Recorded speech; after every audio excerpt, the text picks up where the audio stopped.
just as a start, so yesterday we've covered a few things. One of them was we started talking about 5 basic concepts in quantum optics that you have to know, otherwise your school participation is not going to be reversed. So, and we covered 3 of them. One was a Bloch sphere, another one was brass states. The third was a kind of golden rule, basically optical pumping. So there are 2 more, and those 2 more, a hint, they are connected with the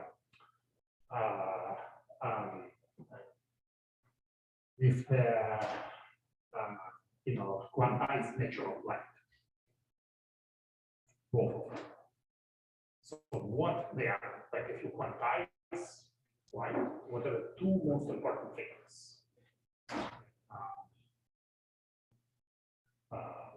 2 most important concepts that you have to know. And some of that I think were mentioned. Some of them were mentioned, like in, for example, in Jim's lecture yesterday. Yes.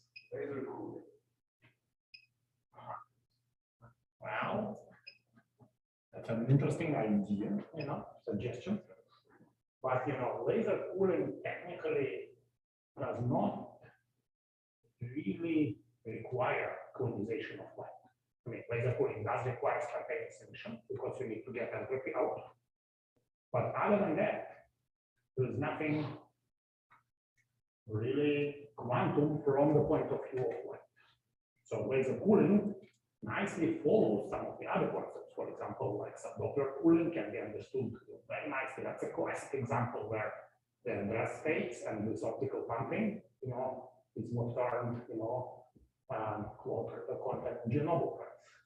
So all things, that's one other thing, these 5 concepts, if you really understand them very well, some good things can happen, so. But, this is not, it's a good suggestion, but not quite. So it really involves quantization of light. And basically, and in particular, a lot of those of you who, for example, involved in KQD research, some of you, for them, these things are really, they determine the quality of light. Yeah. Well, that's kind of, that is, maybe one of the responses we could say, kind of correlation functions, which is kind of, correct, but maybe so it goes in the right direction. But basically, the kind of theme here is that you have some system and you make a measurement and you want to know what you see is classical or quantum, right? And for that, you of course do need to know this concept of correlation function. G2 is one of them, but kind of more generally, the underlying kind of concept which governs all of these things is coherent states. So basically, coherent states is, in my view, one of these basic concepts. Right? You guys all know what's coherent state, right? It's an eigenstate of an annihilation operator. Right, and basically, when you make a measurement and you want to know what you measure, is it classical or quantum, how quantum is it, you basically benchmark it against the coherent state. For example, correlation functions are typically normalized, like G2, typically you normalize what you measure by what you would expect from coherent state. Of course, for this G2, for the coherent state specifically, is one. Right? So this is indeed true that it's one. Okay. So there is one more. And, not really quite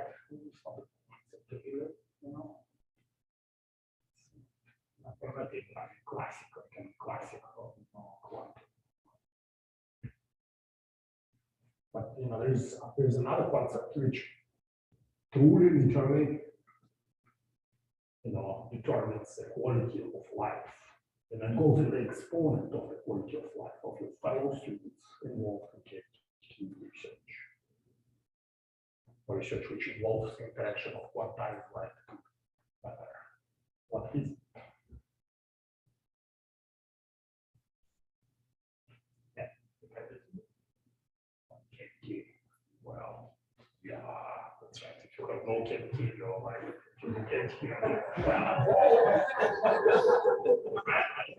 you can sometimes do, for example, using Rydberg, you can do, things which are kind of like cavity without having cavity. In fact, the quality of light can be very, very good sometimes. When getting rid of the cavity, will improve quality of life. So it does not qualify.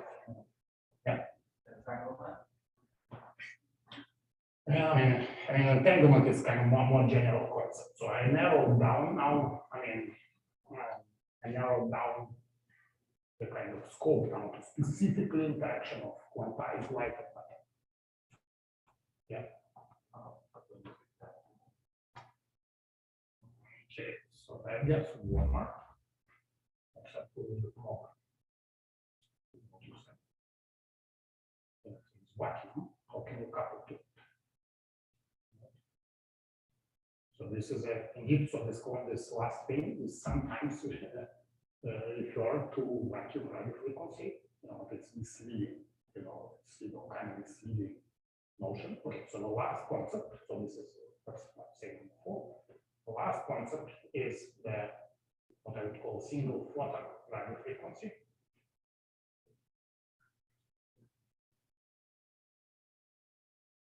And that's a full. So suppose you have an object which confines electromagnetic radiation, could be cavity, could be something else. And then what happens is your mode volume, so then the field is compared to certain volume, right?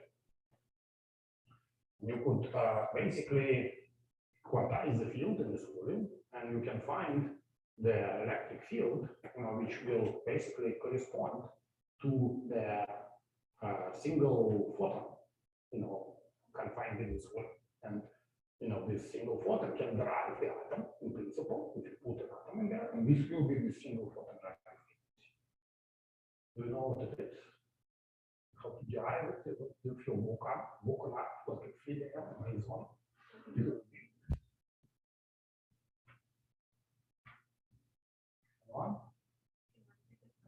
The question is, can you derive it? Can you give me, if I wake you up at 3, walk in the morning, tell me what's the single photon frequency? Yeah. And I give you the mode here, and the dipole whatever. Let's see, now this is really like a kind of almost like Landau school where set all constants to one, including the dipole moment of the atom. But it is proportional to 1 over square root, and the way they will be defined as a form. So classically, the energy stored in this mode, will be given by the energy density, which is proportional to the electric field, multiplied by this, electric constant of vacuum. That can be set to 1 because that So we have like when we started studying physics, basically like ITAMP, the person who gave lectures, gave one full lecture about how bad is this epsilon zero and mu zero, and how it should be extinguished. He wrote the guy that she was a great, was a fantastic teacher. He has like series of books, very good, but he wrote the article in what is like, this, Soviet physics who speaking review of physics. He wrote an article, criticizing the use of this epsilon zero. Right, so that's a total energy stored, right, in the field, right, and then you say that you have 1 photon, right? It should be equal to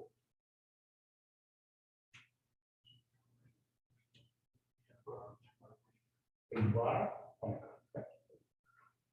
So that's from here you basically see that this electric field per photon is just square root of this, right? And random frequency that will be basically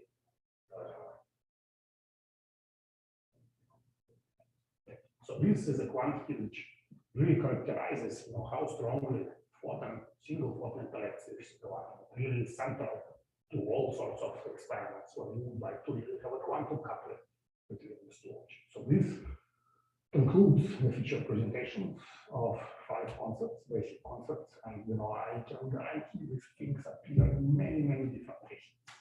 Start playing your experiments, start thinking about different projects, understanding this deeply, resulting in many Nobel Prizes, and will result in few more. So, okay, so how are we doing this slide? Let's say I can keep entertaining. I like to talk about. If you're, because on the Zoom, it's actually your presentation is being recorded, and people can watch it on these 2 screens. Actually, you want when they fix it, they know that how to connect. They are coming, but it's not clear when. It's not really clear. All right, so okay, okay, I'll just start. The only thing is, I might be able to. I can point. No, it's okay. I have a. I'm prepared, for all. It's okay. I'll share the screen again. What? Sorry, it's shared. No, not. No, it's not. It's not on Zoom. I had to stop that. Yeah. Okay. Okay. Any questions about 5 basic concepts?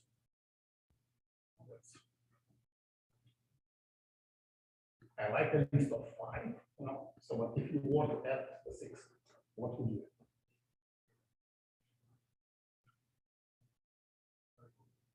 So the question is, so I gave you a list of 5. So this list of 5 was honed by time, and this it's good at 5. I started with 4 actually.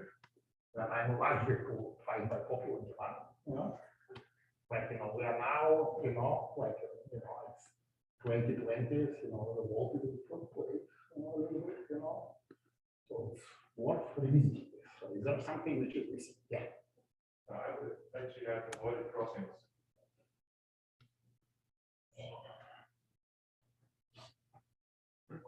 Sorry, adiabatic forward, basically, right? Kind of follows from that state, right? So the rest state, if you draw them, that's basically the word crossing, right? So it can include it. There's nothing about the pattern, but I mean,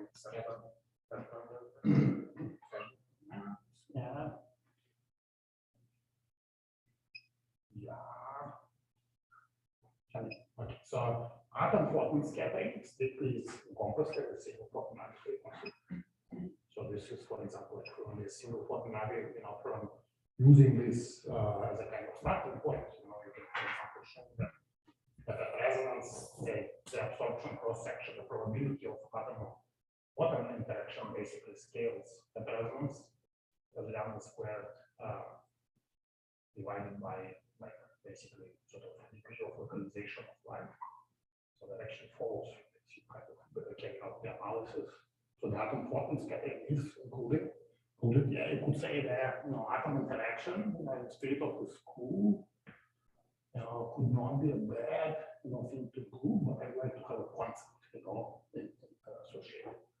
Yeah, it is true that in this school, in my lectures, we are we have great privilege of enjoying these amazing interactions that Rydberg atoms have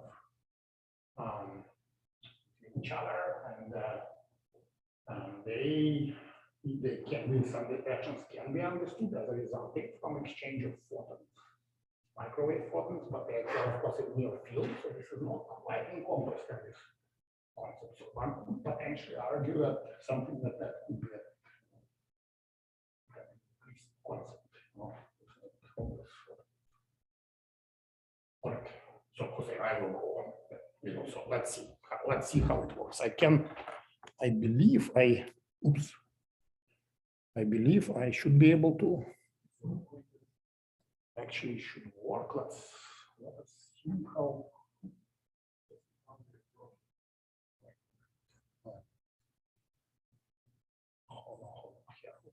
Oh, okay, I don't. Okay, right. So in this lecture, what I will do is I will briefly conclude the discussion of quantum simulations. I would like to actually talk about one of our most recent quantum simulation experiments, and then, what as I promised, I will also talk about building actually kind of full-blown universal quantum processors using Rydberg. So to start with, in this list, I would like to focus on this recent experiment in which we created kind of control the concept of something which is called quantum stability. So the first question is, what is this kind of object, the quantum stability? So this is basically the idea which was suggested almost 50 years ago by P.W. Anderson.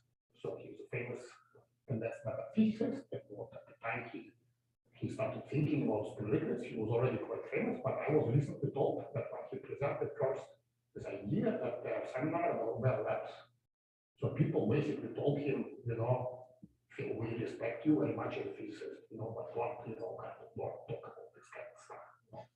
So for this reason, he actually found out, but his first paper was at some kind of like proceedings of some kind of materials conference. I think he was actually sort of convinced by his colleagues that maybe this is a little bit too wild, And basically the idea at that time, was kind of very visionary. He basically said, remind me some states of matter that, whose properties are really determined by systems, by systems topology.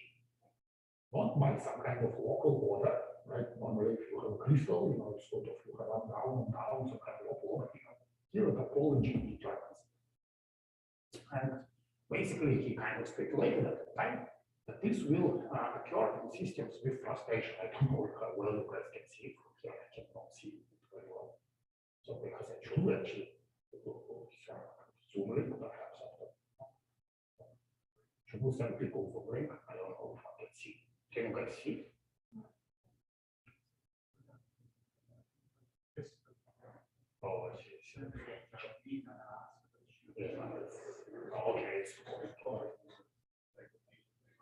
Okay. You know what? Maybe I'll try to use a kind of a combination of the blackboard of the, this.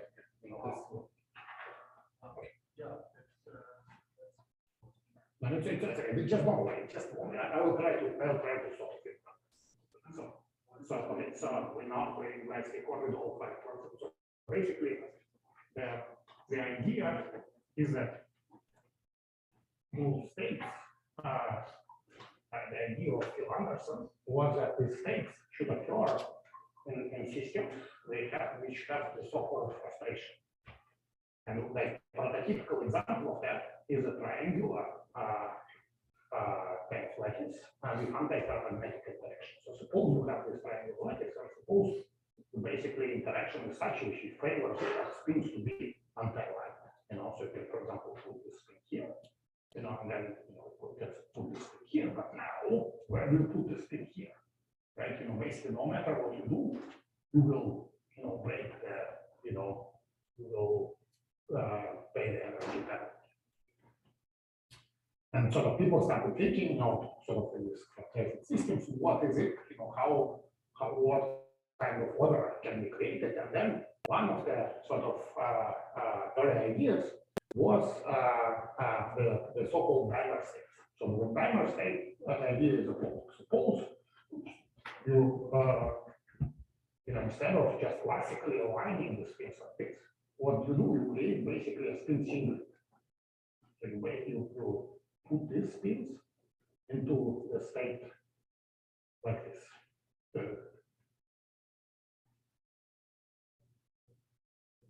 And basically the spin singlet is what people call timers, right? And essentially they're kind of the superposition of just local things. And then basically the idea, okay, now you need to kind of generalize it to the entire kind of lattice. The idea is that in the entire lattice, what you will do, you will basically cover all sides with this kind of with the singlets, kind of a little bit like short here that you can see, right?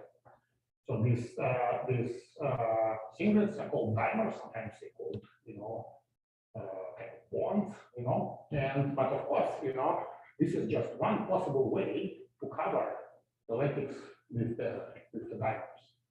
And in practice, there are many other ways, basically exponentially many ways. And what the state that you should, in this kind of scenario, a technical scenario, the state you should create is really coherent superpositions of all of these dimer couplings. Right? And this is a kind of the also kind of a very, very famous celebrated state called resonating well one state. So basically, this is, and this is a resonating, the singlet is like a resonating well. Okay. Everyone should have it. I see. Okay. All right. Okay, so this is become like a very, popular topic in condensed matter literature. And then about 20 years ago, there was another boost kind of injected in this field. And this happened when Alexei Kitaev kind of realized that stamps like this can be used to store and process quantum information potentially in a fault tolerant. And that's the example of this so-called toric code. So toric code is exactly solvable model, where which can be kind of used as an example of this stability. And what's kind of funny about this toric code is that if you make, for example, local, if you look locally, you don't see any kind of order. So the order in the toric code is encoded in the so-called strings. It's basically products of x and y's and complementary strings. They always basically cross each other in two places, and therefore they compute, and basically these closed strings or products of x and y's operators are called stabilizers on this toric state. So basically, toric code state is an eigenstate with all of these operators, product of strings of operators equal to +1. And so it can be viewed as a kind of condensate of the strings. So, so that's sort of 2-minute introduction into this topological states of matter. And this is kind of an exciting direction. There are a lot of different groups are working at, but up to now, basically these states cannot be realized in any experimental system. So there was no conclusive evidence. And so just kind of in the beginning of lockdown, when we were starting to basically do our experiments into the dimensions. So we also started talking to groups of our condensed matter colleagues, Ashwin Vishwana and Sudhir Sajdev, and actually they came up with the idea how to realize this in liquid state on our machine. And in order to do it, we have to go away from square lattice, and we have to go into this lattice called kagome lattice. So what it is, I don't know if you can see it here. That's actually, so basically, kagome lattice is a kind of lattice where you have this. I see. So you guys say, okay, all right. So you see that it's a sort of, you can view it as a kind of this kind of basically triangles, right, which are connected to each other in this type of pattern. So basically, the proposal of in this case of Ashwin Vishwana and Lukin, one of his postdocs, have been to place the atoms into the rings of this kagome lattice, and then adjust the Rydberg blockade such that one Rydberg atom blocks 6 of its nearest neighbors. So this is shown a little bit in this in this picture here. So basically, so for example, if this atom here is excited, right? So then it blocks not only this guy, but it also blocks this guy,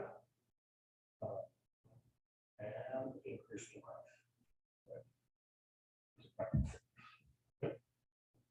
So, so why is it, and so basically what they kind of suggested is that this type of blockaded model can be actually mapped mathematically to the Dynamical.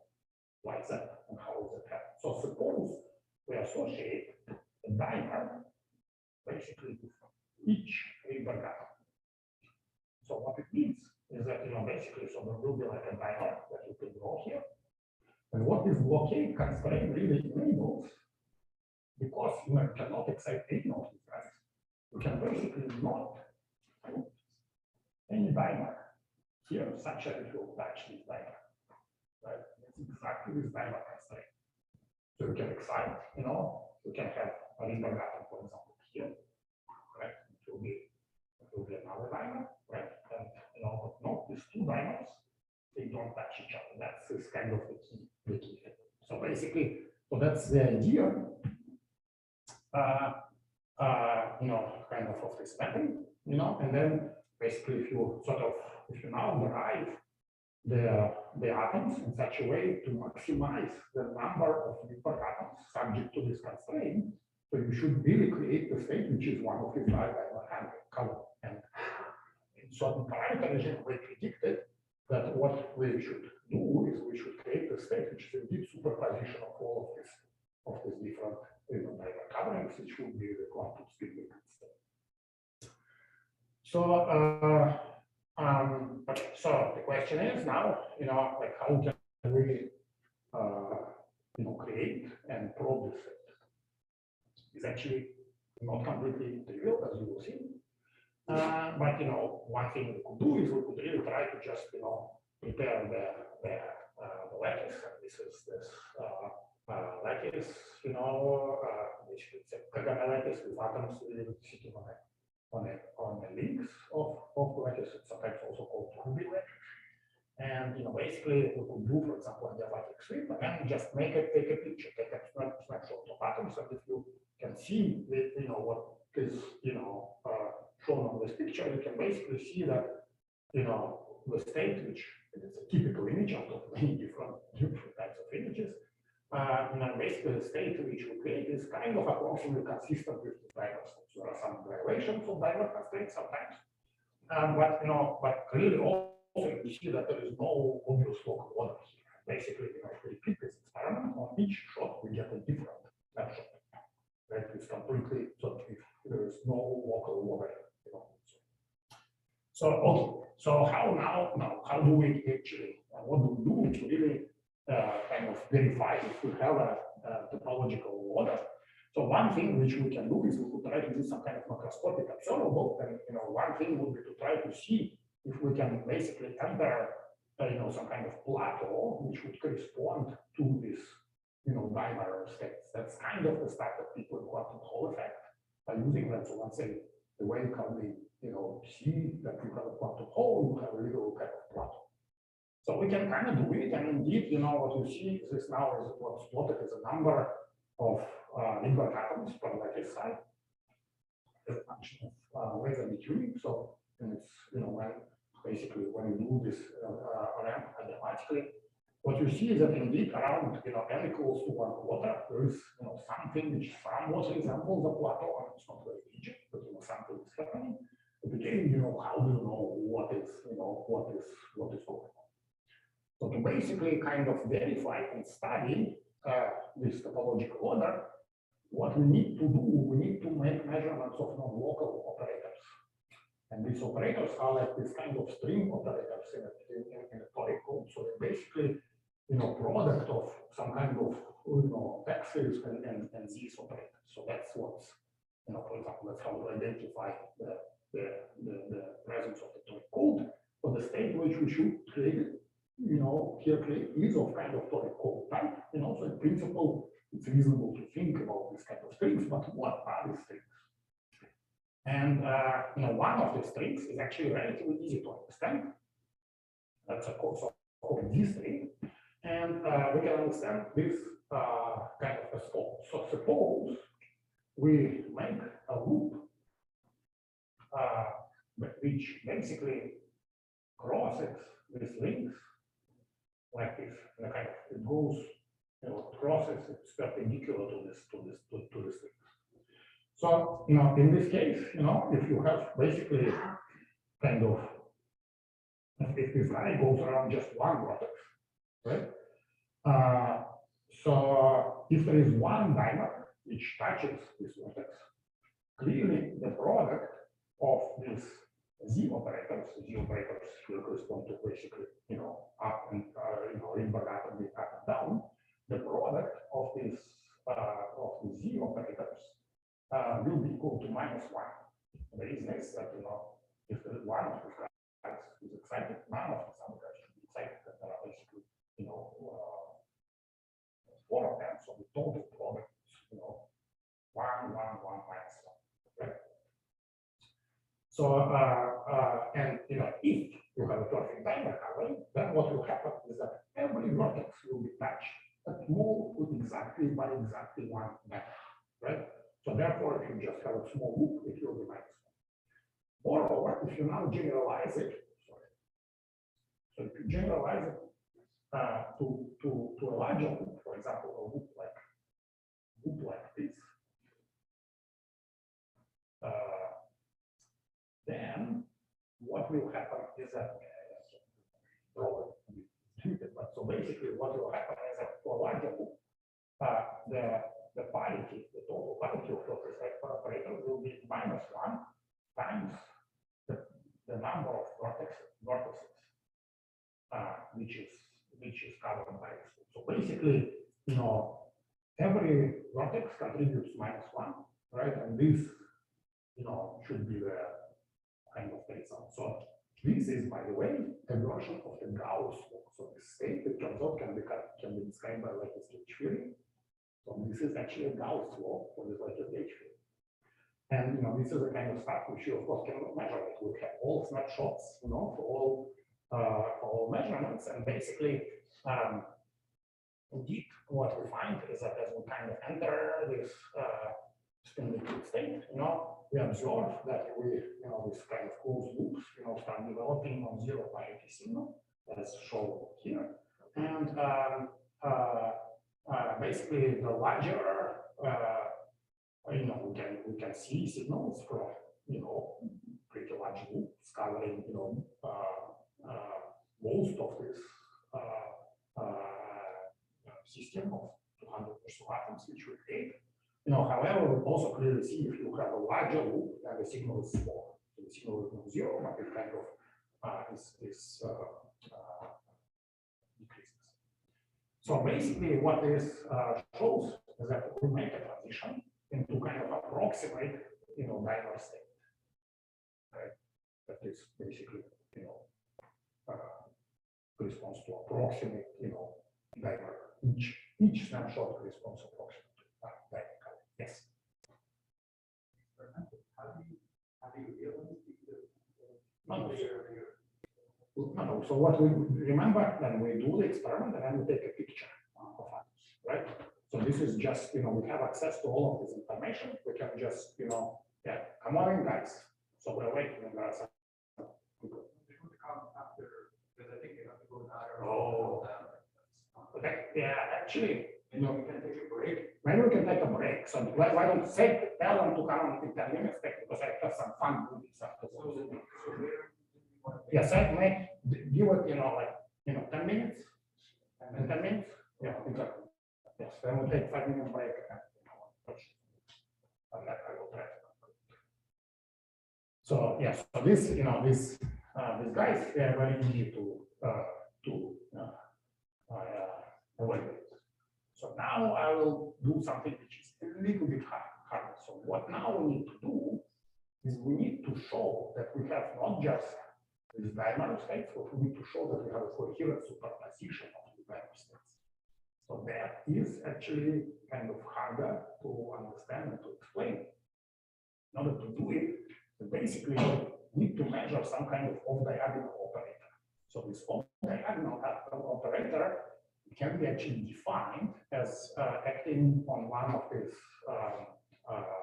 kind of links in such a way that it basically flips this the state on the triangle of which this link is part of, basically around that, one definition is shown here, right? So if you have this wave line, it's like an X operator, then it just will flip with dynamics around this triangle. You could say, wow, why is it kind of like this is one of the many definitions, why is it actually relevant? So that's the reason is the following. So if you now draw the closed loop associated with this basically products of the X operators, what this operator does, it basically maps one diamond covering to another diamond covering. So what that really means is that this operator acting on a closed loop here acts in a very similar way as a sigma X operator acts on one qubit. So remember, if you have one qubit and you need to basically show that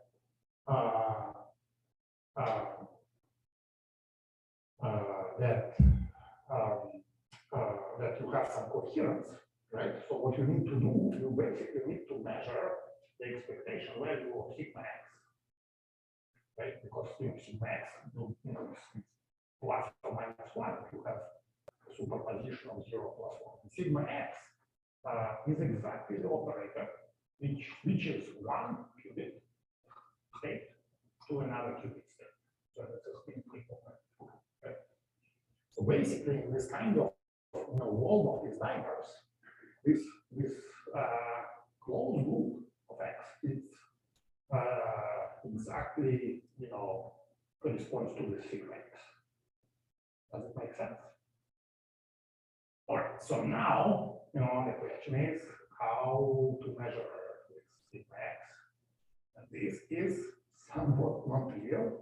In fact, it was kind of figured out by Rydberg was partially possible. The idea basically is a following. So it turns out that if you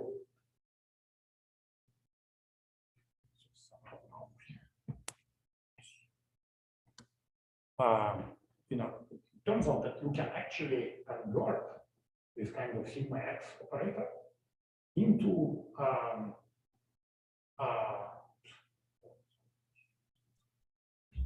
so basically it turns out that you can convert this sigma X operator into the Z operator, which you can measure.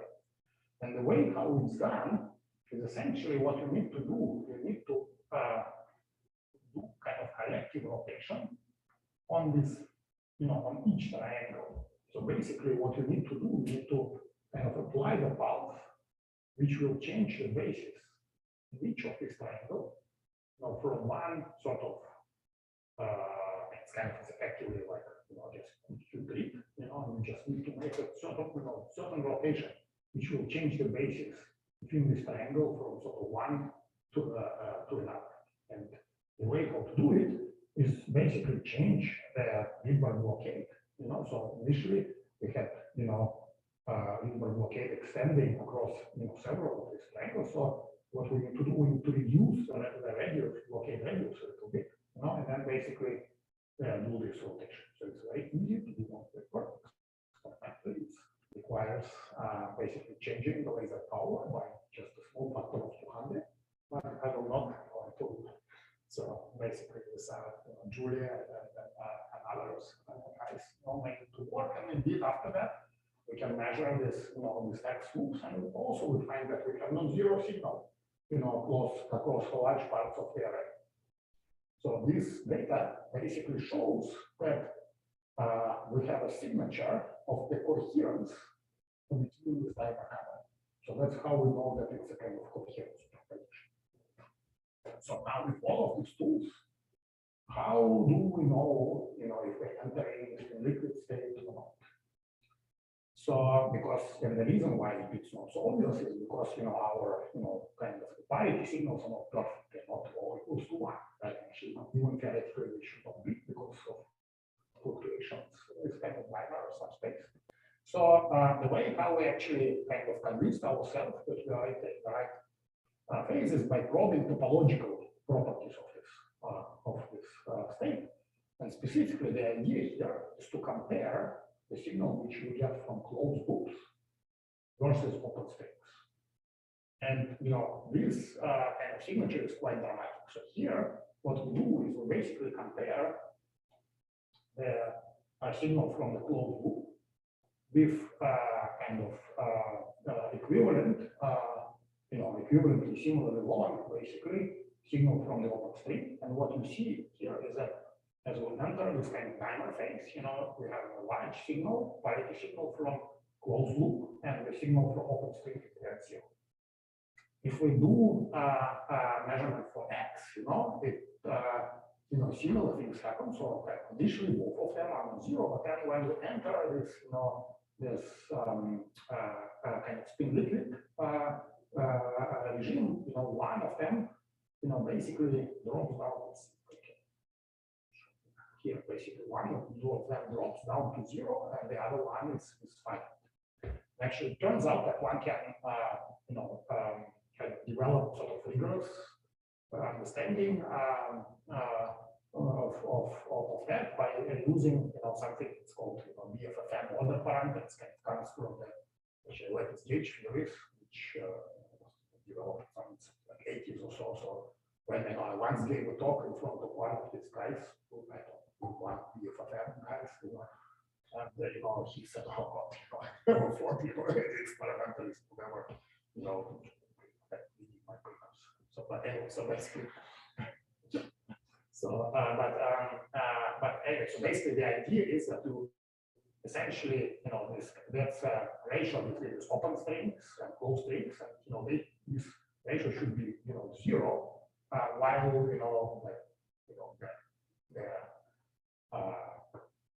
the closed loop should be finite, basically. This is exactly, and you can distinguish them from between types of phases. So basically what we find is we find a parameter regime where, all of the signatures are consistent, at least with the concept of the spin liquid. So, okay, so this was kind of the experiment that we've done. So actually, maybe I don't want to go into kind of too detailed discussion. I'll just talk until this guy starts. So, one thing is actually, people were asking, so what's the sense of doing this kind of experiments when you know what the result is going to be, already? So what do you learn from that? So in fact, we did make a small kind of experimental discovery here, and specifically, like in trying to compare this experimental results with theoretical equations, we realized that we have created this liquid state in a parameter regime where it should not be present, at least in a ground state. And specifically, what it turns out is that if you include like long-range interactions associated with Rydberg tails, what these long-range interactions, they kind of destabilizes the liquid. And in fact, if you include long-range enough interactions in your, for example, ground state D1G simulations, and what you basically find is that you should actually not expect spin liquid in the ground state in this parameter regime which we have implemented for this right waves of the tunings and so on. So again, we were kind of a little bit puzzled and started thinking why this occurs, and actually it turns out that the reason why we create this state to begin with is because we create it dynamically. We don't create it by just pulling the system to the ground state, but we're doing this adiabatic sweeps. So we create, remember how we do it? We start with atoms in the ground state and go adiabatically across the phase transition. And the phase transition to the spin liquid state should be a second order phase transition. But the phase transitions to the competing states, which eventually become the ground state, should be first order. So the first order phase transitions, they have exponentially closing gaps. So basically, if you go across the phase transition with the kind of finite speed, so then what happens is that you just never have time to kind of nucleate these, competing alternative states. These alternative states are valence-bound solids. So in a way, kind of the picture here for atomic physicists is kind of very similar to what we have in BC. So when we cool to BC, the absolute ground state of the BC is a solid Chekhov metal, right? You typically use medium or whatever atoms zero temperature, it should be metallic, right? But this kind of metallic state has never nucleated because it's free body collisions and so on. And basically, kind of in direct analogy, what we here do is we create this kind of metastable, long-lived, state, which basically lives for the entire duration of the experiment, spin liquid state. And that already kind of, that's actually kind of interesting because it really indicates that, the spin liquid states can be much easier to create than, in certain cases when people expect it. And because there's always this competition with other sorts of other exotic states. And actually, so for example, so kind of, there is a recent theoretical work by also by Hans Spitzer's group and by also other groups, which basically indicate that if you do this kind of adiabatic sweep, you can optimize this sweep in such a way to really prepare with very high fidelity this resonating valence one state dynamically. And this kind of state, has kind of all property of the quantum state liquid. It has, topological entropy. It should have gaps. It should have anyons and so on. And in fact, kind of also this dynamics is very hard to simulate. And there was another question yesterday: how what about quantum supremacy? Or is this kind of things, these experiments are sort of in the regime of quantum supremacy. So this dynamics is very hard to simulate numerically directly. In fact, you cannot do this simulation for the experiment of the system size that we created, around 200 atoms. But actually, it turns out that once you know that what state you should move for, you could start thinking about writing down some of the generalization of the matrix product states, which is tensor network states, which can kind of capture this behavior. This is actually the two papers where some attempts have been done, and indeed some of these kind of tensor network states actually produce our experimental results. These tensor networks, they sort of, you can write down the state effectively. You cannot always do calculations of them effectively because kind of contracting tensors and 2D actually doesn't scale very well. But nevertheless, this is actually kind of the frontier of the field, if you want. So just one last thing I want to mention before I conclude is we could not now we have topological state. We could not resist from creating a baby version of topological qubit. And of course, to do that, what we need to do is we need to basically create some system with non-trivial topology. But remember this, coffee cup and donut are equivalent to each other, right? And this is because you have kind of similar topology. So basically, in order to do it, we have to make a little hole. So we basically removed 3 atoms in the middle. And this kind of very simple operation, removing these 3 atoms on the middle, really creates a system with non-trivial topology. The way how to see it is the following. So basically, you can, this little hole in the middle basically creates 2 classes of diamond couples. So one of these class, can be basically converted into each other through some kind of local operations, like shown here. But the system from one class cannot be converted into another because, this sort of, this, dimer, the kind of the change that we have to make, we have to go around this loop. And so basically, using that kind of approach, you can, really define sort of a qubit operators, which are basically kind of a Z string. Here is a string which goes from the inner boundary to the outer boundary, and X string should basically go around the around the hole, like it's shown here. So these 2 operators, it's a basic product of these X and Z operators. They do not compute, and because they intersect at one point. And basically, the system that the state which we should create for is adiabatic, and so you end up with basically doubly degenerate ground state in this case because of these 2 sectors. And if you do the adiabatic following, you should actually create a superposition of these 2 states, which should have basically kind of their non-zero expectation value of this X string, which goes around the hole. And when we did this experiment, indeed we find basically the correlators, the basically X and Z correlators which are consistent with at least some overlap with this plus state. This overlap is not perfect, but it basically kind of indicates that we create, some kind of great version of this topological qubit state, and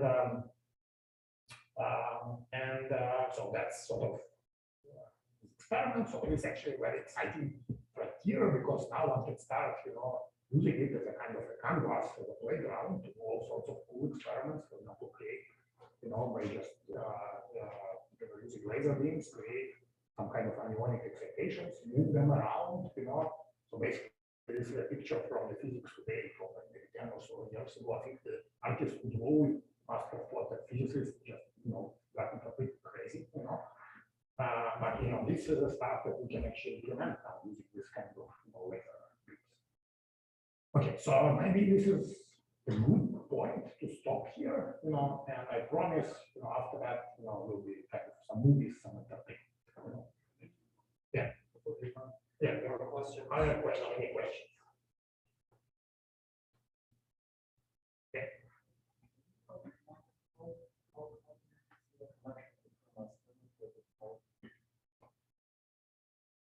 It's basically,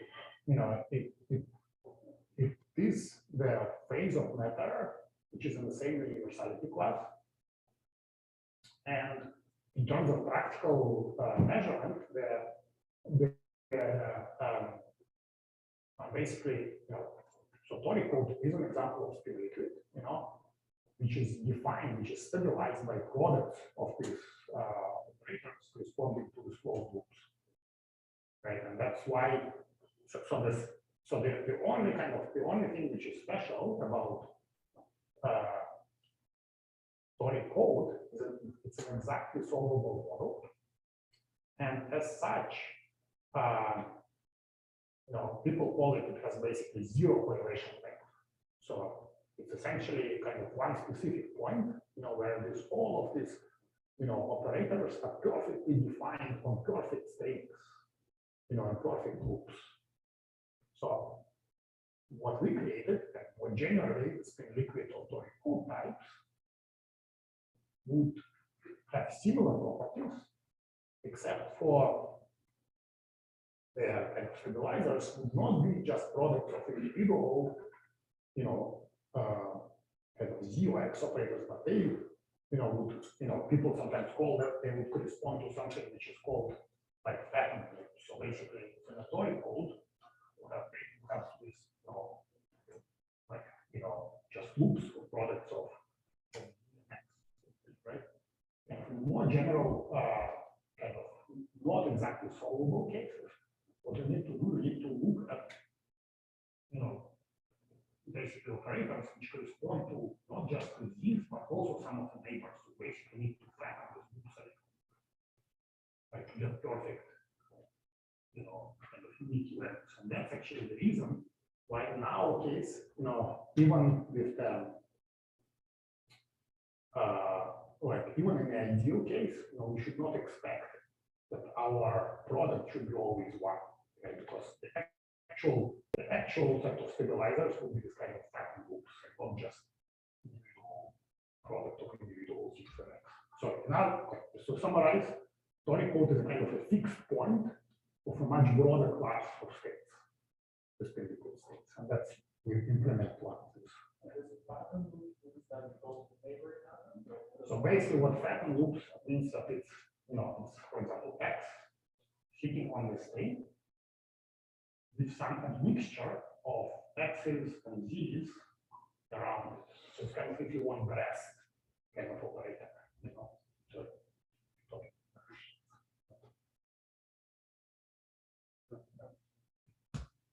So far, we're only looking at ground state of the system. Is it like interesting or like programmable feasible to look at some excitation? Yeah. So first off, as I mentioned, we are not looking at the ground state because it's kind of a stable state. But of course, what you're asking is, can we look, for example, when you create, excitations, which will be anyons. So we actually have some anyons in our system, which we, created because we're not perfectly adiabatic, and we studied them a little bit. But of course, what will be very interesting is to really create, with anyons in a controlled way. And that's what this last slide, which I showed, kind of indicates, right? So this basically you can create these anyons by essentially making holes now dynamically using lasers and kind of dragging them around. And that's where you can, for example, do things like braiding and so on. Yeah. So it looks like from a side back, like it was maybe easier to create the QSL than you expected because the other phase transitions were kind of first order. Yeah. So if this one were also first order, what would you expect to see? And like, did you know that ahead of time that adiabatic speed would work? Well, okay. To answer your last question, the answer is no, you never know, really. So basically, the thing is that, and it's also connected to a discussion which we had yesterday. So it kind of turns out that these first order transitions are actually very, very hard to access, right? Because the gap scales exponentially. In some experiments, some experiments with disorder arrays, which I'm almost certainly not get to, which actually started these gaps and they kind of didn't compete with this, very, very rapidly. And so you basically have to go very, very slow. So, and for large system size, it's basically kind of very, very hard to access. So for the second order transition, your gap only scales linearly with the system size. That's why they're much easier to access. So, so if this kind of spin liquid will be accessible with the first order, I think it will be very challenging to reach it. So you should avoid, whenever you can, avoid first order phase transition. I mean, my question was already partially answered. I also wanted to ask about the excitations. I think what you're doing is more going towards anyons and braiding, but in general, in this context of quantum diamond models, we would probably call it monomers. Yes. The excitations, and can you also probe something if these monomers are decombined or? Yes, absolutely. Yes, and in fact, I did not talk about it, but we have looked at it in some of our, I think it's figure 4 in our paper. So what one could do is one could, for example, so we can measure going from measurements we make, we can measure measure density of both E anyons and M anyons. There are two types of anyons. One is basically this fluctuations in atom number, another fluctuations in phase. We can probe both of them. And we can, for example, this kind of confinement can be studied by looking at the scaling of the anyon density with the loop size. And for example, whether the array, area law or perimeter law tells us, about the correlations basically between these. So what we find is that the phase fluctuation and anyons, they're perfect perimeter law. So they are basically kind of extremely well correlated. So then the E anyons, these monomers, they are actually not very well correlated at short range, but become better and better correlated if you look at the kind of long range. So they have certain degrees of confinement, but if you know what that exactly means, it's actually an interesting question.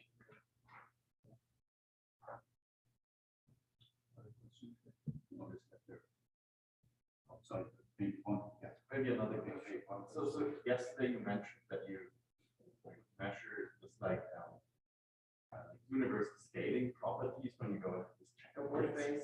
And I mean in the toric code, transition, this would supposed to be the Ising universality class. But now you have this quantum diamond model on this kagome lattice. First of all, is it known which universality class it is? And second of all, could you also do this Yes. So it should be Ising universality class, the same as yesterday. So to measure this kibosuric stuff directly, does not seem to be very easy, because what's your order when you go inside, of the measure correlation rate, we have done some measurements, but they're not sort of completely conclusive. where we basically, what we did, you know, we go into the state with variable speed, and then we go back slowly. So, and in this case, whatever excitations you created in liquid should show up as basically just certain number of defects that when you kind of went back to the trigger. So with that, we were able to see, for example, we were able to see the gap closing. That we saw that there was a minimum of a gap. These measurements were at the time we made them were a bit on the noisy side to predict this Kibbles weak, you know, so that's another coherence and so on. But this is certainly possible, and it's something that we want to go back to. You know, but it should be isolated when you're sampling. Yeah. It's a good question. Something we are thinking. Right. Okay. So that's short break and then short entertainment.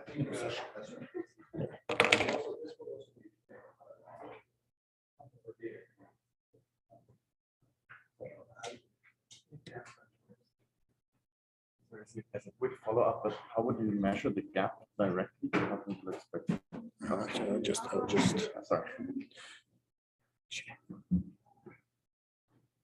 We keep it, we just leave it. So it's okay. So that to measure, we can call that just. Or if you want to take a break. No. It's also that. I just don't know if I should leave the meeting. Maybe. So. Yeah, so to basically so to measure the gap or to measure the point where the gap is minimum, what we do, we kind of sweeps where we change the speed. You know, we kind of run fast, then run slow, and run fast again. And then we move this point where we slow down. Okay, so you do like an indirect measurement and look like where you have most. So you see what I'm saying. So basically.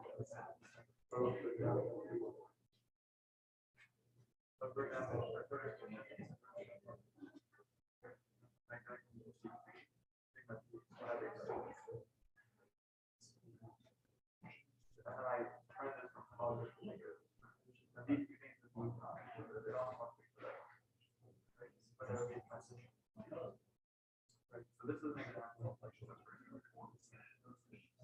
they're kind of strange. It's like there's some weird thing that there's a few parts so like their church are not avoided all these the thing that you get avoided from where like the character of the state changes here level like somehow like but like there's almost like character of the state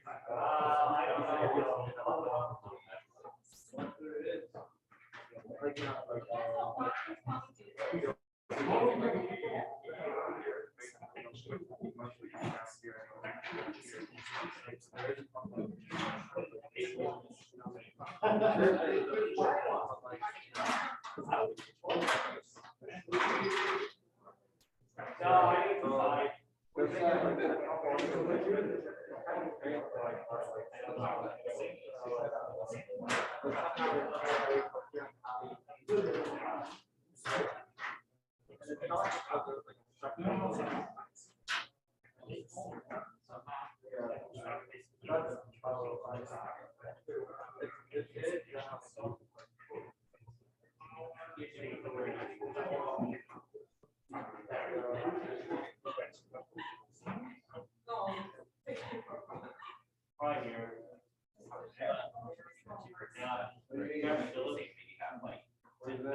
Any longer. You know? How long? As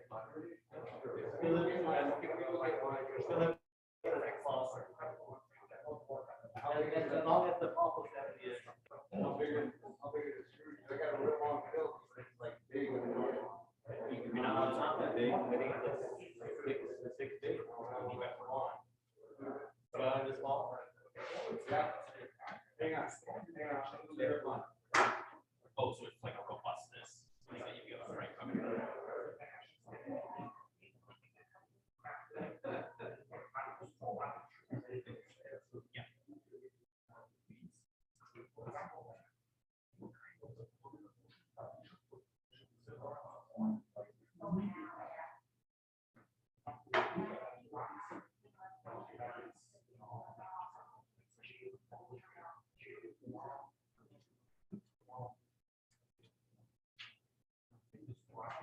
Yeah.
Like besides the robustness, like are there methods that you're aware of?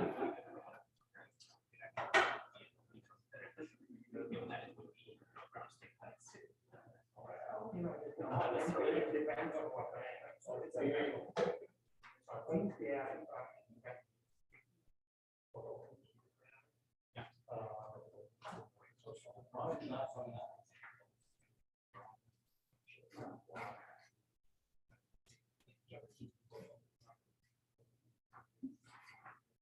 Similar panel, I guess.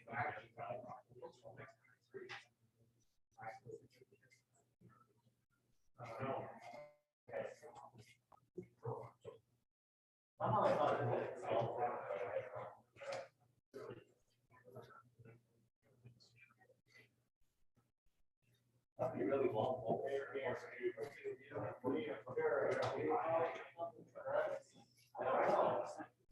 Maybe I just need to like pull it. And it'll.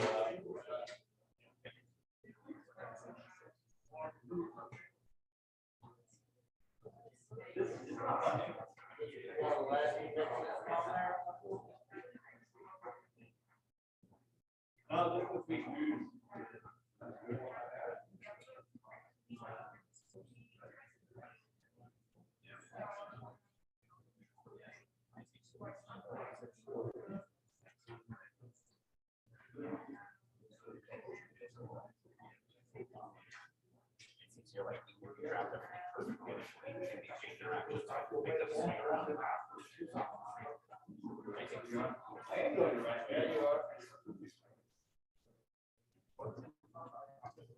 Unless these are reverse thread, would it be?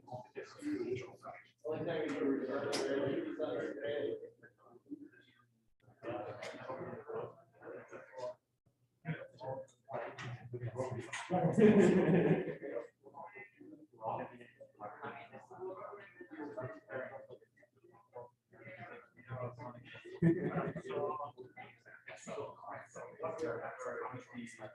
Oh, you know what? Yeah, your shop is too thick. Huh? The shop is too thick. That's why.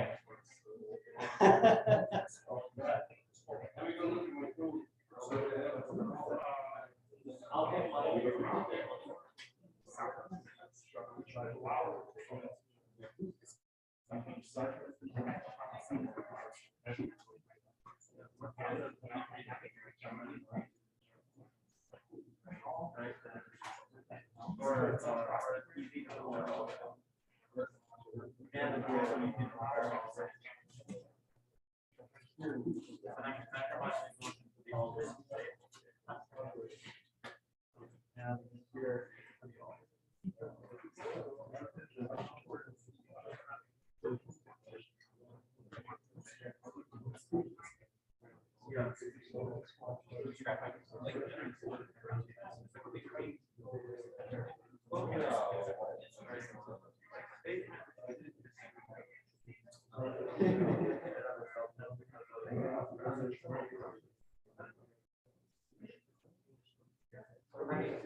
No, this is together.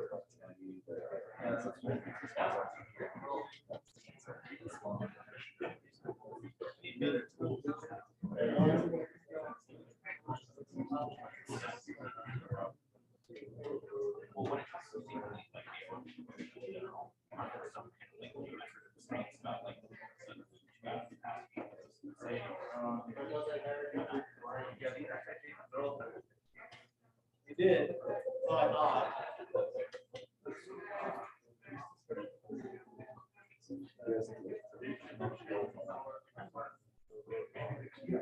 Because I'm good at computer.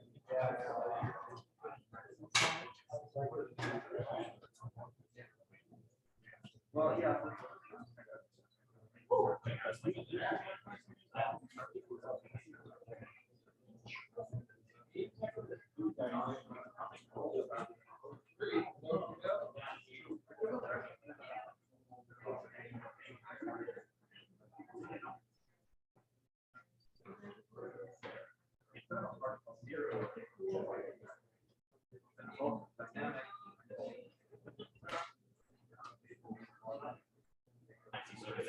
They're hoping it's working together.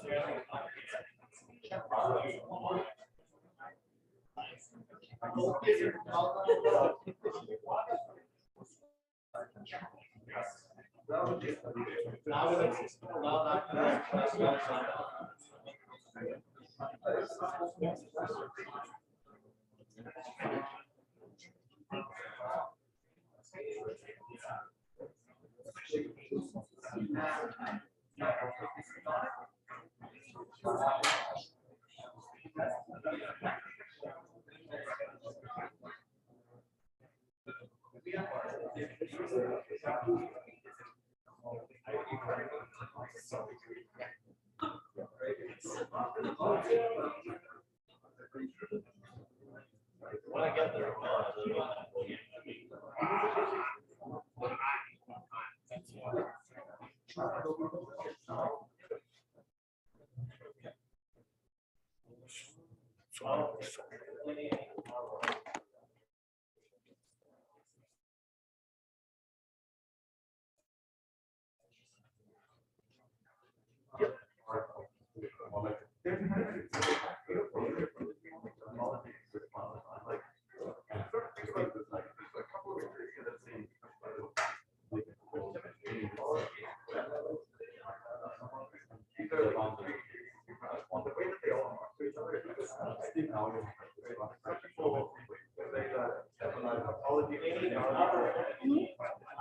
Yeah,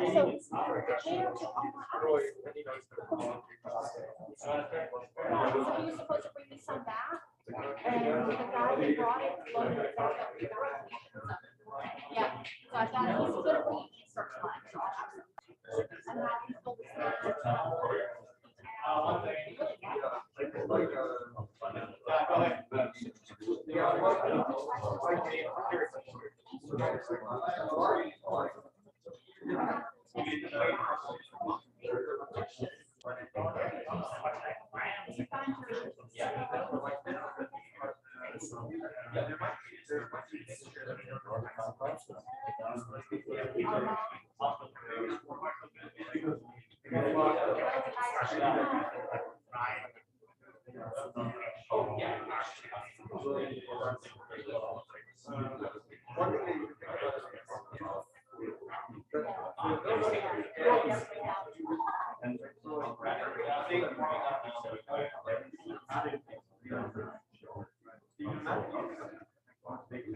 I waited for it to cycle back.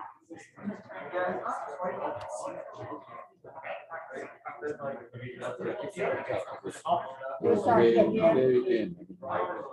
Many of them figures were not really quite visible. Right, right, yeah, it was going out.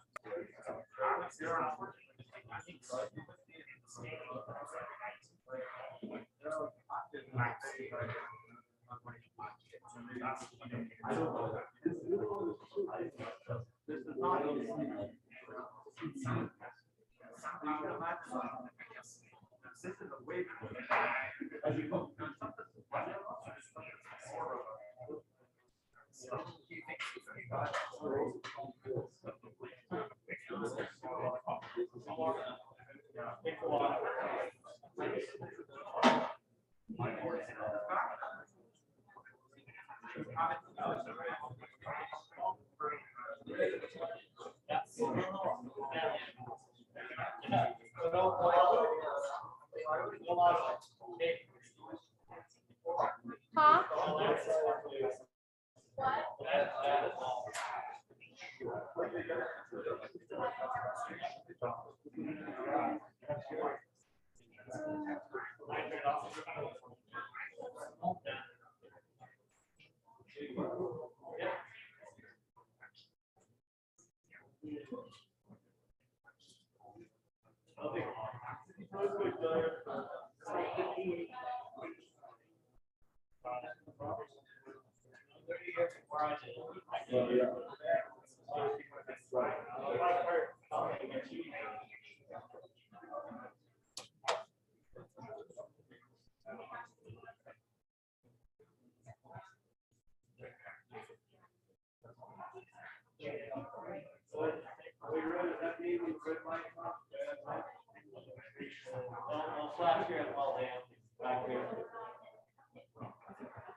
What?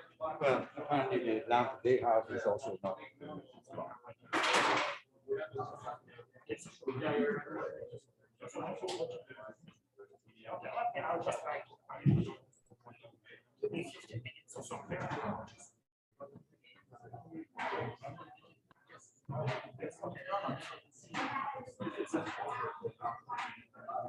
Okay, everyone, let's go back. Come back.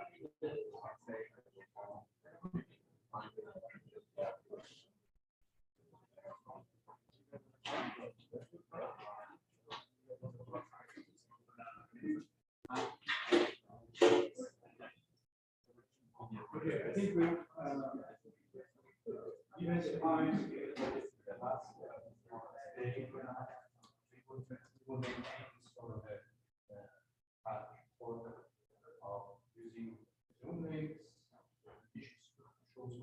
videos, but I asked you to actually watch it there or on your laptop.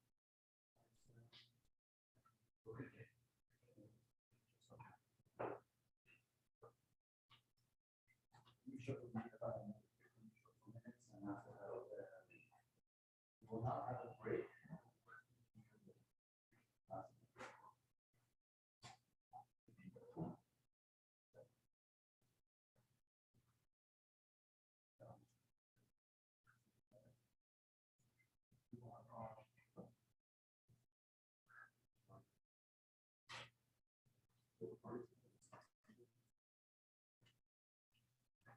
So in this, while I have your attention, we have the transportation schedule has been adjusted to for everyone. It's market. I think there is a shuttle which is tomorrow, 11 instead of later, so so check your name there. Everybody should now be included there. And number two, breakfast tomorrow will be served earlier.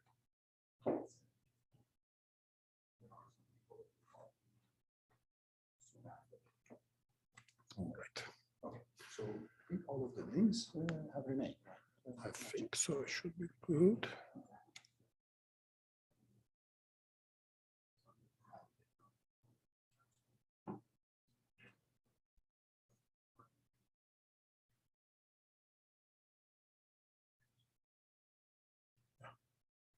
So which one is this? Sorry. Okay. All right, so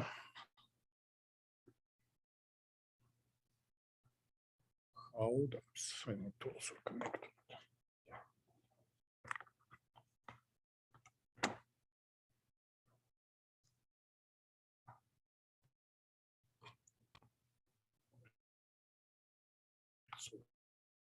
So we got an intro this morning. So yes. No, it's okay. Just sorry. You share. It's fine.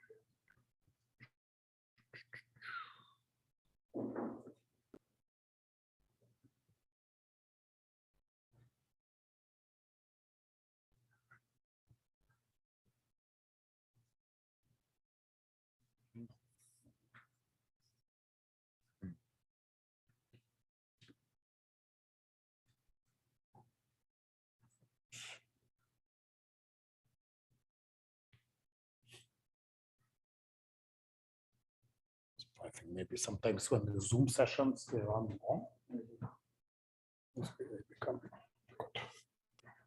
It will be sad if we now lose Zoom capability also. Yeah. Oh, I see. It's just the screen. It's a screen stuff. It's kind of sad.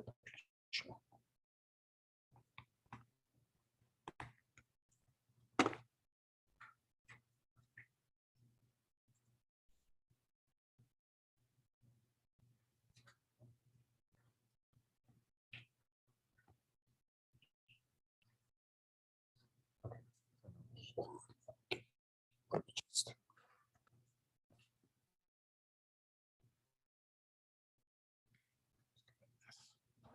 That's what. Let's repeat this procedure. Yeah.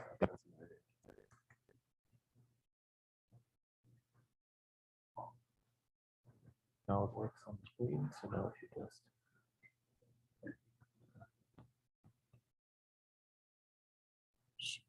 It's all.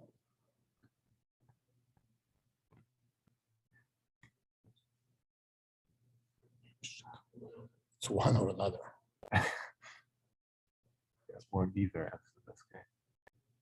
No, okay, let me just quit this. No, I'll just even quit Zoom for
Okay.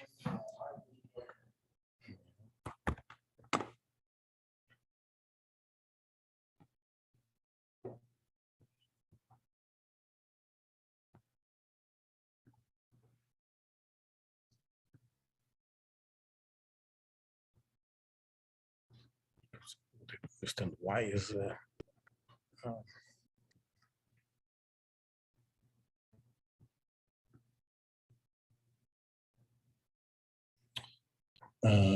so sorry. Yeah, if you play it, and now it's on the screen. Now it's on screen. To just start the Zoom. Right. Share screen. Keynote. No, just it's principal desktop.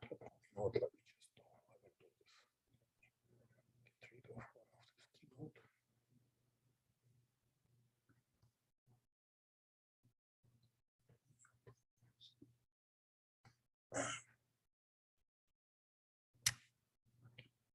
Okay, let's start. So desktop one. Okay. So now you do the screen share, which should work, and then, but now you do the play and the. Should I do play? Then it will probably go to the wrong screen here. Then we window share. I see. Oh yeah. Okay. It's this one right. All right. Amazing. And now we switch on the camera, but I can. Can you switch the camera? Video. On the.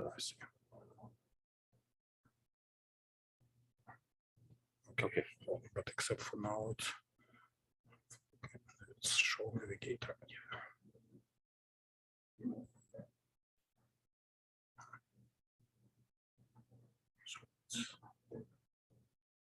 Oh, it's a wrong file. Shit, man. Oh no. So that was I think the problem.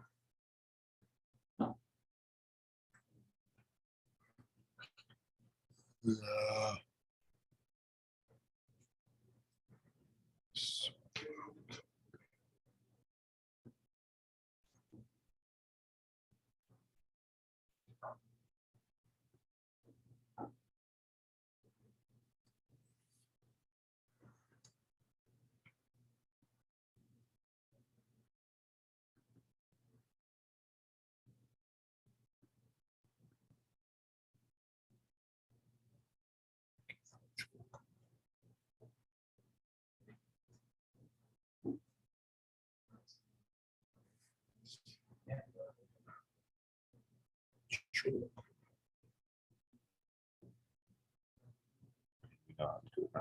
Yeah. Except for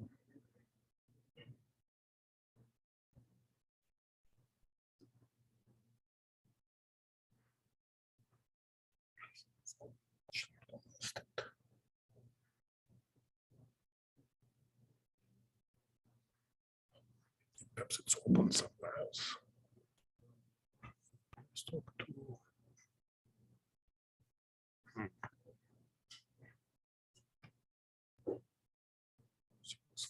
Refusing to open the presentation.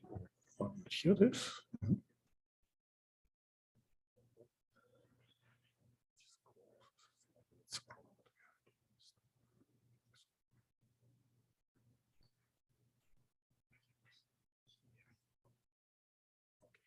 All right, so I start. It's good. It's good. It's immediately good. Okay. That's perfect. All right. Okay.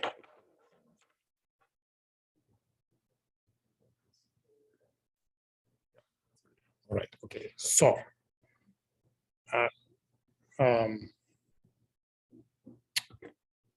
apologies for this, all of these technical issues. So, okay. So I will try to now wrap up in the next 15 minutes. Certainly, I will not nearly know where I hope to be in terms of presentation. A little bit of a sense I promised. we'll talk a little bit also about the kind of general purpose quantum computing, and I'd like to conclude my lectures at least. Some very exciting opportunities like systems. So this will be this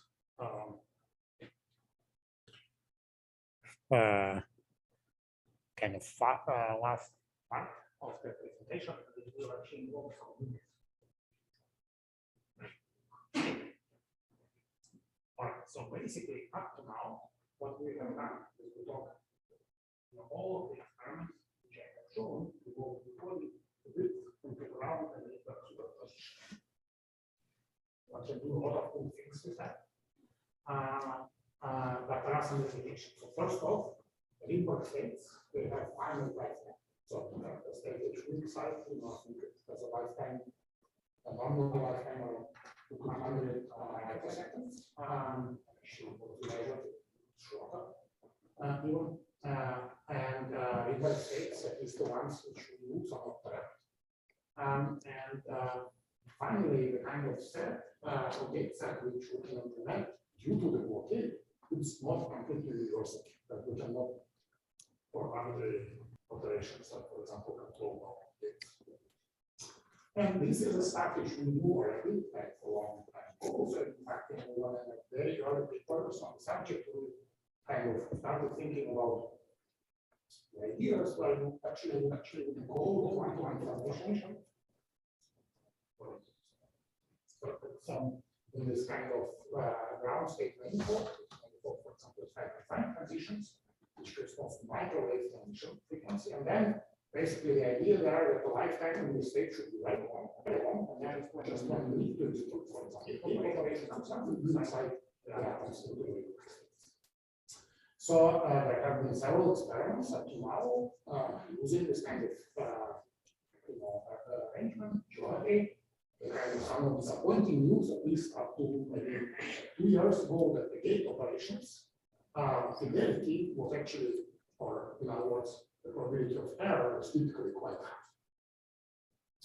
So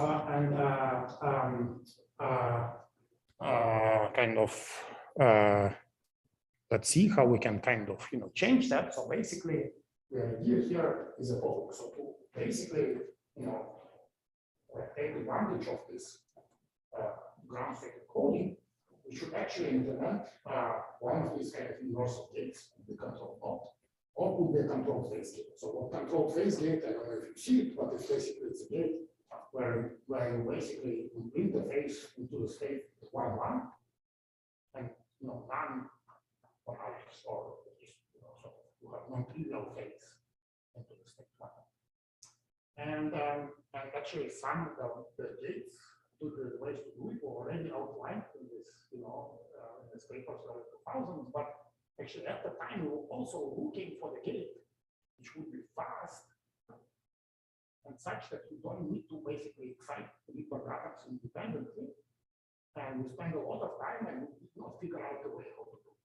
But actually, about 2 years ago, Hannes, Pichler, and Harry, one of my students, they actually figured out how to do it. And it's due to that. Guess what? What is one of the 5 concepts? Blocks here, the blocks. Here we give these qubits. It's actually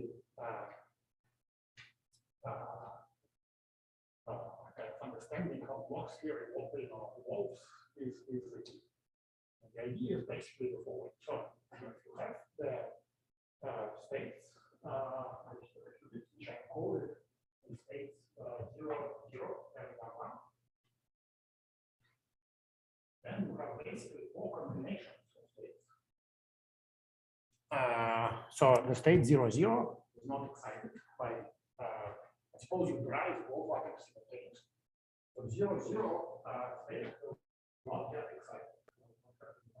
And you have 1, 0, and 0, 1, both states you can excite to the Rydberg states, but there will be no interaction. But the state 1, 1 is kind of continuous because the state 1, 1 you can excite it to the state 1 Rydberg atom, right? 1 R 1 plus 1.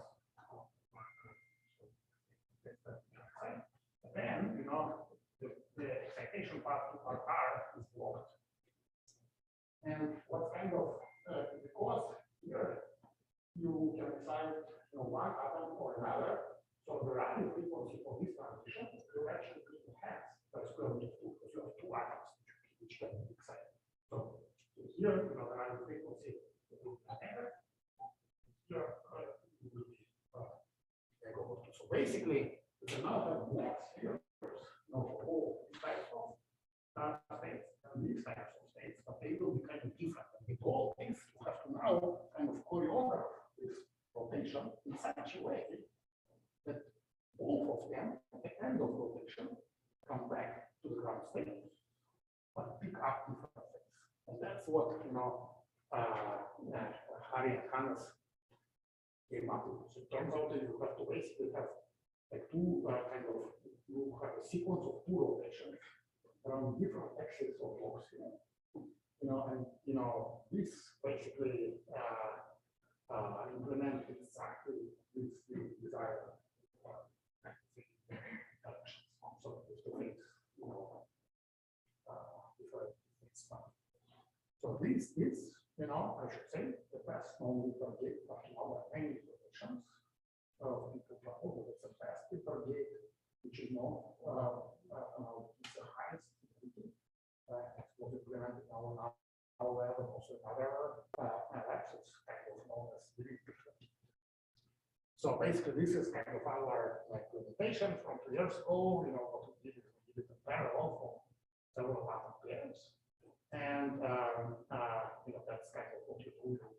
Here we create a well state, measure parity, and basically from this kind of measurements at the time, we were actually able to kind of extract that this gate fidelity here is around 97.5%, so it has 8.5% probability of error. So we understand some of this error.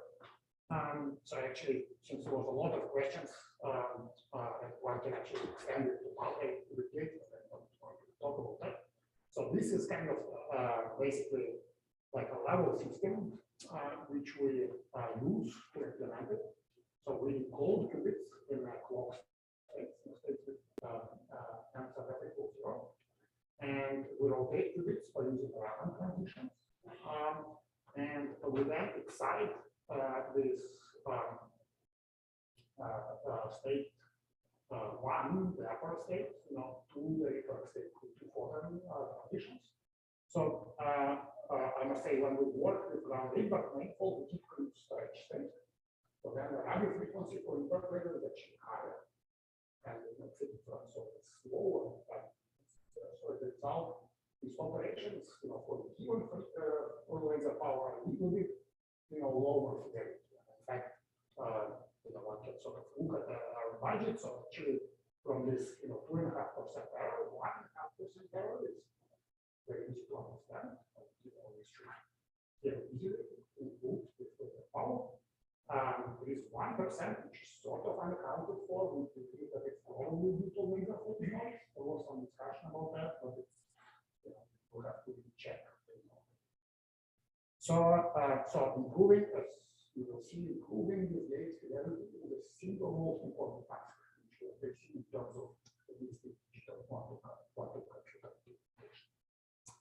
So, but one thing that I would like to emphasize is that this kind of ground state qubit is an amazing property of interactive stuff, because you basically can run overlap with an extraordinary person. So here is, for instance, the two kind of plots. One basically shows coherence,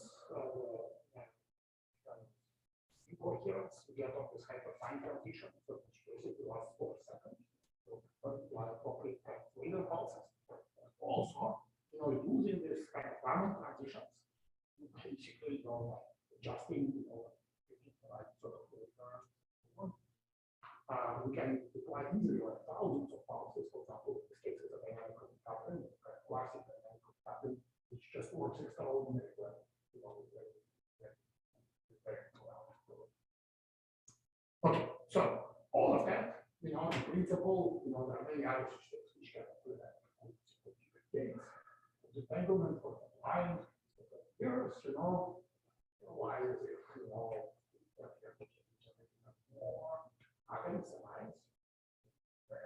what makes it? What follows last minute I will show you. So specifically, up to now, I focused on the case where we basically arrange the atoms initially, and then started exciting them to the first stage of the movie. But actually, turns out that we can rearrange the atoms in the middle of the circuit, in the middle of the basic quantum computation. So, what's the idea? So the idea here is that once you encoded your qubit on the ground state by default, right then this qubit can actually be moved by using the filter. And you know the coherence. So how do you see it? So let's consider the situation where we start with other pairs, right? Something that is with a particular operation, so in this case, see the nice basically Python solutions, it's like this picture well entangled. So what we can do, however, is instead of just measuring them right with two, we can just take this qubits and move them apart. In this case, we can separate them by over 100 microns, and then at that point, see if this still doesn't change. Should we remove it? And then is actually the same as compared. So, in fact, we understand now that this motion, the speed is limited by, it's only limited by other laws. So just move right to part, just move the other. So long as you don't keep the other coherent, that and literally subjected to, for example, like the upper individual operations, which basically zero loss to this motion. Loss is down. So once we have kind of solid, immediately realize some organization, which like do. So basically, you can think about the architecture where you start with some sort of arrangement, some sort of sequence of the operations, do the atoms around, do the operations, then do the operation, and up and down. Because we have this optical control links, we can do all of these things in parallel. Just one control node, we can connect operations of hundreds of atoms in parallel. This is very, very special. And this is how the system is up to now. Let me illustrate two simple examples.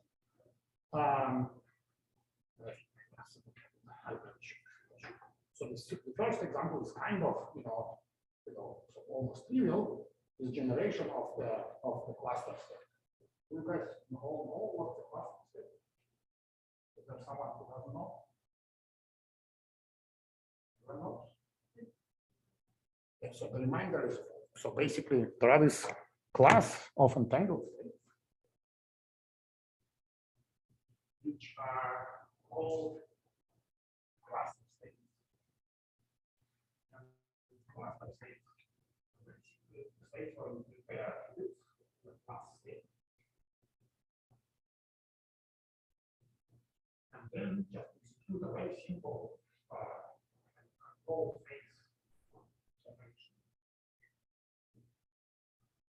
between the state is that the sort of is easy, it's actually very hard to write down. Because it's kind of you have a phase which is conditioned on its reverse and so on. But like for example, we have to think about that. Actually, we have nice exercise, you can show that this cluster states, basically hiding states of so-called stabilizers, where you where basically just products of that Z operators for all neighboring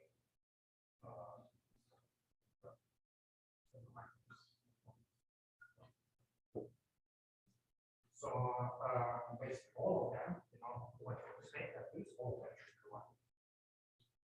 So these cluster states can also be generalized, using basically graphs. What you can do, you could correspond, you could associate with the state, associate something which is looks like a graph. So here you would say the nodes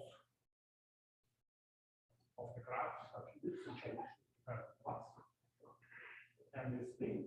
are just, control the operation, right?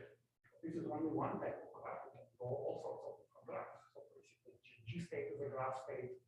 All error correct, states are graph states. There's actually graph state turns out to be a very core class. Does it make sense? Questions?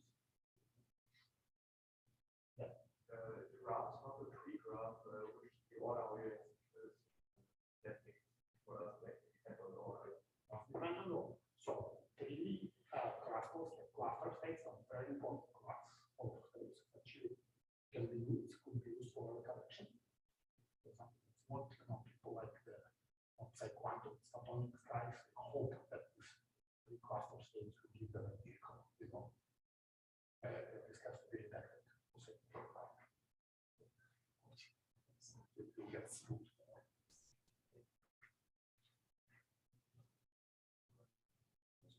So, but physics is very important.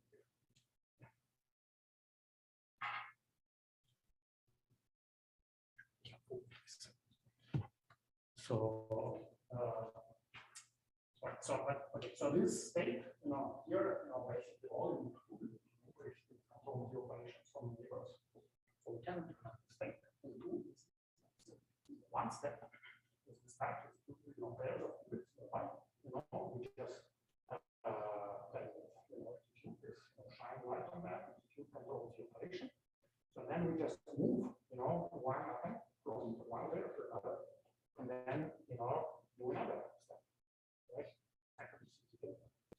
And then afterwards, you kind of to measure the stabilizers, you need to basically measure these qubits in different basis sets. So in order to do it, we basically move, one of these,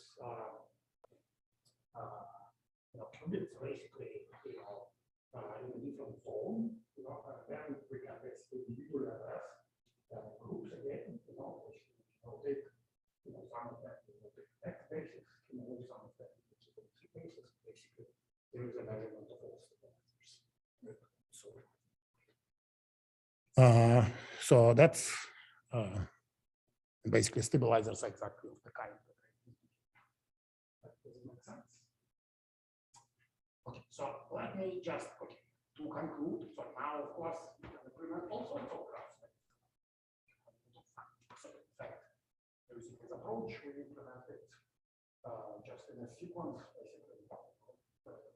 The paper which is cited here, we created a spoon code, color code, surface code, and there is one thing that I will show you, which actually is quite important. This is the implementation of the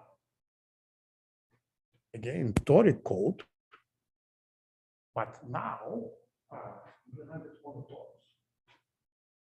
So I talked a little bit about toric code, and I used some of these kind of functions.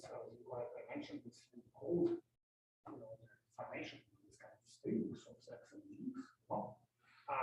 And toric code is from torus. So basically, the toric code turns out to can encode two qubits, one along one direction of the torus and another one in another direction. So, but implementing the toric code in our 2D surface seems to be quite hard.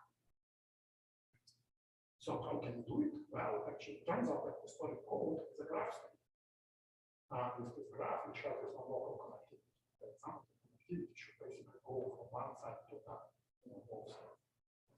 And can we implement it? So actually, it turns out yes, and we can make it very easily by using one of the old ideas of Peter and Misha, which has never been realized up to now. So around 2000, they wrote these papers at the time. They wrote a series of papers, which was many of them which become convertices and so on. But they wrote one other paper, which basically even like at the time it was considered too crazy, in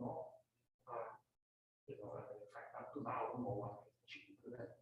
The idea was that suppose you have some divided qubits in two classes. One of them would be memory qubits, which are stored in which keep the quantum information, and the other ones would be can be considered as a kind of quantum magnetic head. That this quantum magnetic head is something which basically can move these qubits around, so that mine still have magnetic current, right? So kind of was a generalization of magnetic current. Okay, so to implement this toric code of torus, we move the ITAMP, instead of moving one qubit, we move the entire array. So here it's stuck.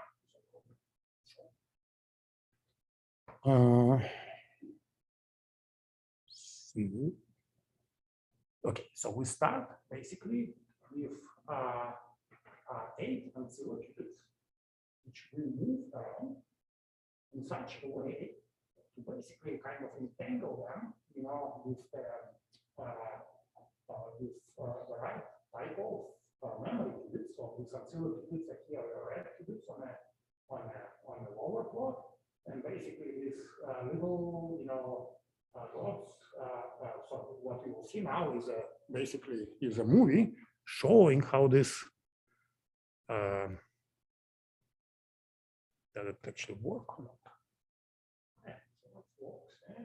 So you see basically, you know, and then what we do at the end, we basically make a measurement of this ancilla qubits, you know, in this kind of readout zone. So basically, you know, what, you know, these 8 ancillas do, they basically touch, you know, all of its right kind of, you know, neighbors, you know, in this kind of local way. So before going to the readout zone, we keep them out, and basically we project our state into the state of the two qubits.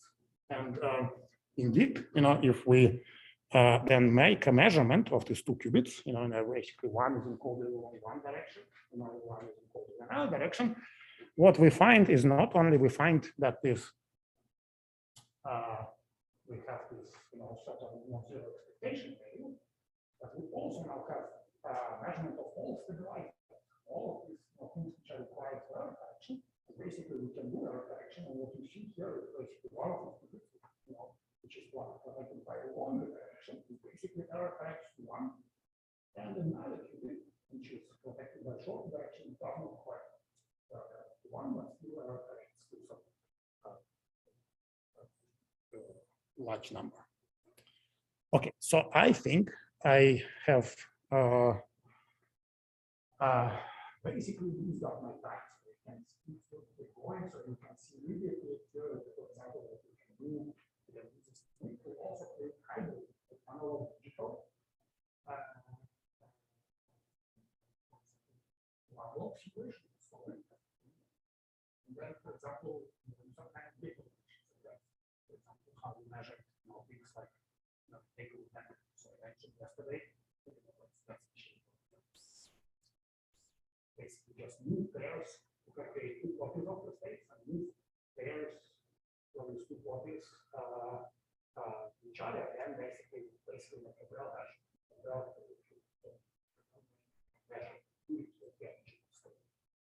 And then basically from this, you know, you can, for example, measure things like entanglement entropy generated by your Hamiltonian evolution. So measurements of subsystem sizes, and one of the other things that you can do is you can make, for example, compare, you know, scalar states and other states. And what you see is that scalar states indeed analyze much more slowly than the other states, and in fact, you know, they are paid this kind of variable that was opposed to volume law. And in fact, by looking at various subsystem sizes, you can really see that the entanglement entropy in scalar states really grows. I think that I used more or less my share of my time with all of these technical issues here. So I will now conclude. So I hope you are convinced that the use of Rydberg atoms for quantum simulations and quantum information processing is a very special field of research. It's a very special time. It's a very special system. We hope that it will allow us to really explore, you know, there are scientific applications of these quantum machines, but also start on the path of new large scale fault tolerant quantum computers. So there are a lot of different challenges and different directions which we are kind of exploring, including realizing interfaces and studying kind of hardware efficient efforts for error corrections methods. But with that, I want to conclude. I want to thank you for your attention. And I want to thank the people who are here. Thank you.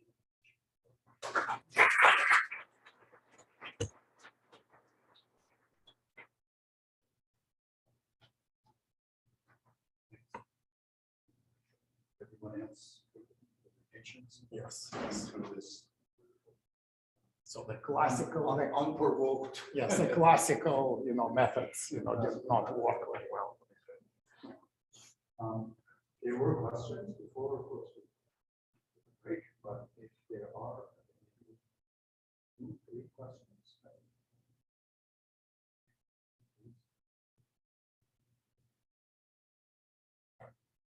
Most object.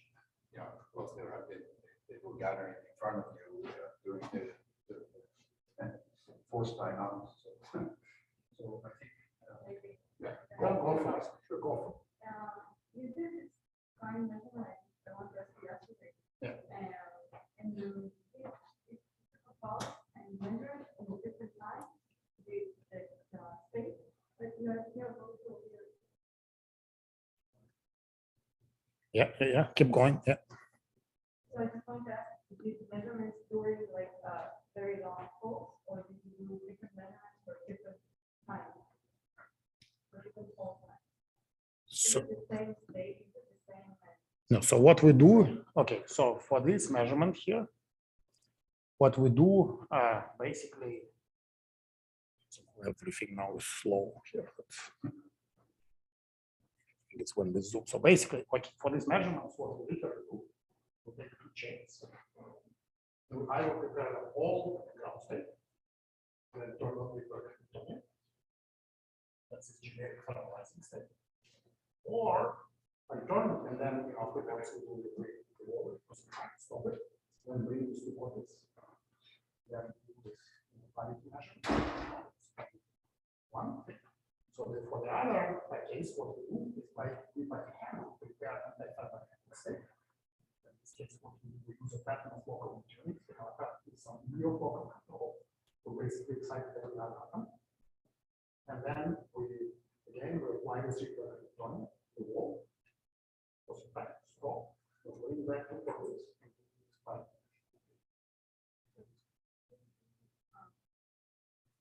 Really, when you have you say you do for 1%. 1%. Yes. Like, Yeah. So do you like take a measurement? If the pulse duration is 1 microsecond at a time, take pictures in between, or do you like? Because you cannot. This is quantum system. So basically, what you do, you change your wall for different time.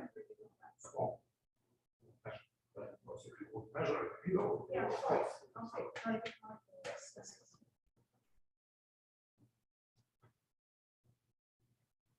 Can you elaborate a little bit more on like the path to error correction? How possible is that? Yeah, so basically what we have done already now, we implemented basically.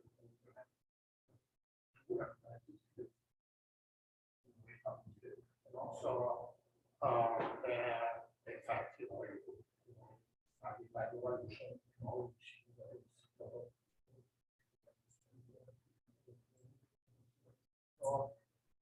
the kind of missing element, and also means that time is we basically measure this on zero. And we measure the at the same time. For this specific occupation of the logical state, that she doesn't have a measure.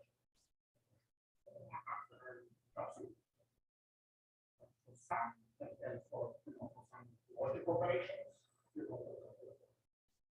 logical law, you can also use the zeros and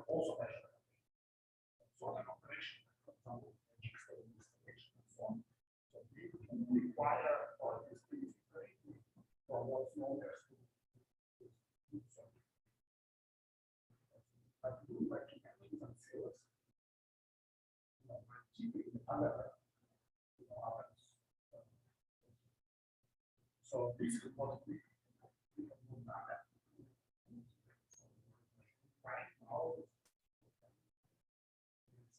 much shorter than storage time. But we would like to basically move this time to basically, you can add, this shortage without also. So that, the path is pretty open to start instead.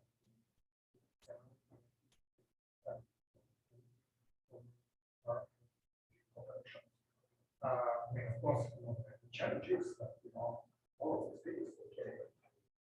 So the vision is in the future, what have to be very smart, how we do it.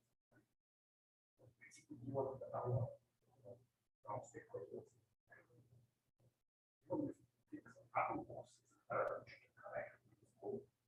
Basically, you have to build all that use in a way which is not such that you like this direction, but use it kind of as a scalpel.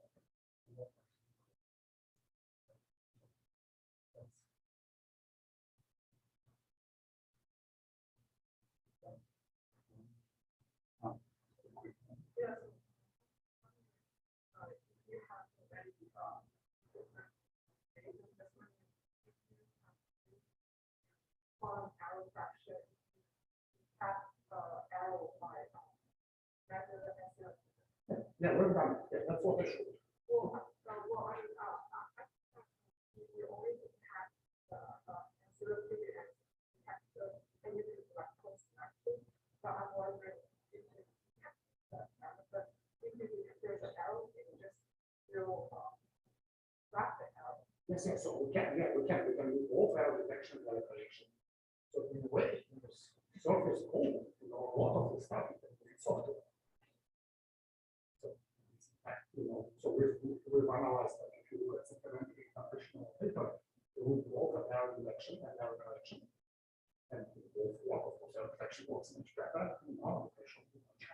So we've done, basically, like if you want to now go and do something like, volume yourself, operations, algorithms, in which we are using, which we have not done it, we could have done it now. But basically, this what we, in the way how we've done it, we already demonstrated basically our correction. And it's kind of, it's in a way similar, kind of, okay, just let me take a step back. So the other platforms, they are kind of in the same levels of superconducting inside, they've done similar things in the last year or so. In a way, thousands. For example, something like historical doors, no one has thing which like emphasizes very special here is the degree of patterns. A lot of operations, so just only one of you can get this.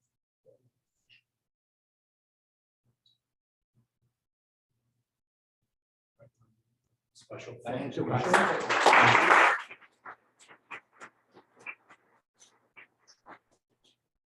So now,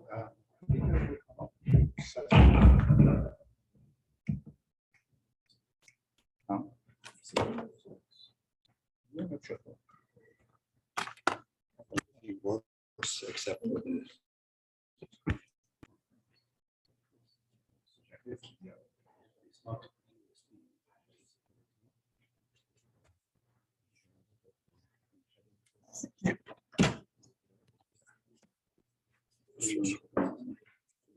No,